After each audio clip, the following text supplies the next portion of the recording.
Sahani. Now, your time starts now. Honorable Chairman, lose sir, on I would that. like to raise a very important issue which has been a heartburn for the Sikh community since decades, because justice delayed is justice denied. As you are aware, there is an ongoing political and legal movement in Punjab at large to seek remission of life sentences handed to Sikh political prisoners, which were predominantly during militancy area. The issue is complex and multifaceted one, rooted in historical, political, and legal considerations. At the heart of the matter are the cases of individuals who were arrested and imprisoned in connection with various incidents during militancy in Punjab. Sikh कैदियों को लंबा समय jail में रखने से भारतीय न्याय प्रणाली की निरपेक्षता पर चिंता हो रही है, because justice delayed is justice denied.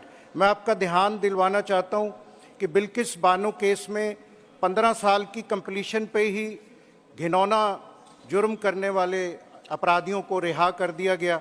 Shri Rajiv Gandhi ji के असैसिनेट्स को भी 30 साल के बाद फ्री कर दिया गया।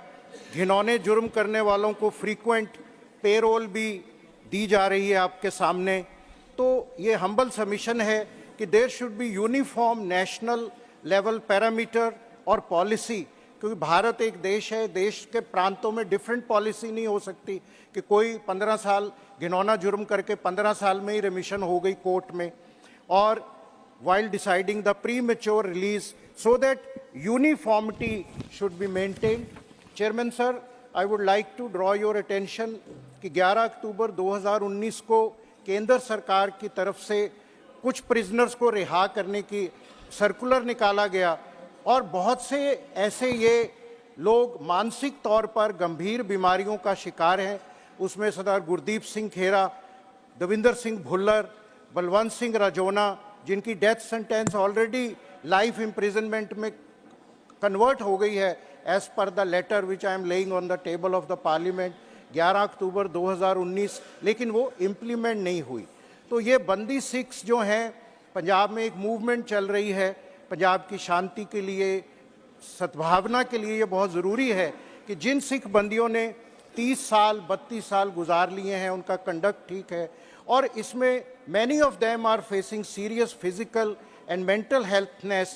तो release of Bandi Sikhs will be a necessary step in addressing historical injustice as means of fostering reconciliation and social healing in Punjab. मैं भारत के प्रधानमंत्री और होम मिनिस्टर जी को प्रार्थना करता हूं कि एक जल्दी हाई पावर्ड कमेटी बना के इन केसेस का रिव्यू करके इनका निर्वाण किया जाए। जो बंदी सिख्स 30 साल से वहां है, सूरा सो पहचानिए जो लड़े दीन के हेत, पुरजा पुरजा कट। समय खत्म हो चुका है। माननीय विक्रमजीत सिंह साहनी जी।